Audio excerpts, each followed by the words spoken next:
To escape from the pursuit of their enemies, the two of them built an invisible shelter deep in the forest, blending seamlessly with the trees and plants around them. The moment the door closed, everything around them returned to its original state. The interior was extremely luxurious, with all the necessary amenities provided, and it had a 360-degree view, allowing them to observe the surroundings without any blind spots. However, while they were fast asleep, their pet rabbit managed to crawl out through a ventilation hole, which would lead to a disaster for both of them. In the middle of the night, the woman was startled awake by a loud noise. They quickly grabbed their weapons and prepared to face the enemy. But in the dimly lit forest, the bullets seemed to have a mind of their own, constantly hitting the bulletproof glass. It appeared that the enemy had not yet located the shelter's exact position. The shooting at that moment seemed more like a blind probe. Just then, the rabbit that had slipped out earlier suddenly crawled back in through the hole. The enemy quickly traced the hole and soon locked onto their location. A barrage of bullets poured through the hole, crazily shooting into the shelter. After a burst of intense gunfire, the enemy finally stopped shooting and left the area.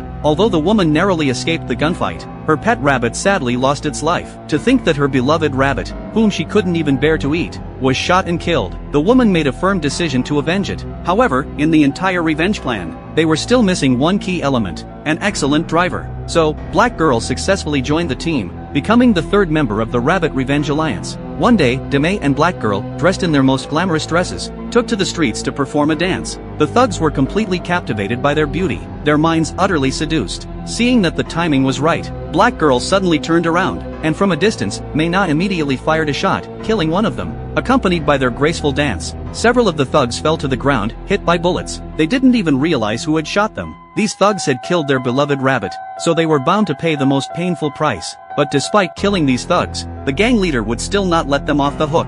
In order to fully escape the danger, they disguised themselves as statues and hid inside a museum. When night fell, they took out their tools and began their operation. First, they took down the security guard in the monitoring room, then used a jamming device to disrupt the surveillance system. After successfully reaching the end of the hallway, they discovered their target for the mission. But just as Luo Lin was focused on cutting a painting, a sudden beam of light illuminated her. Since all the security guards in the museum had been knocked out, a visitor had sneaked in during the chaos. And then, something highly dramatic unfolded.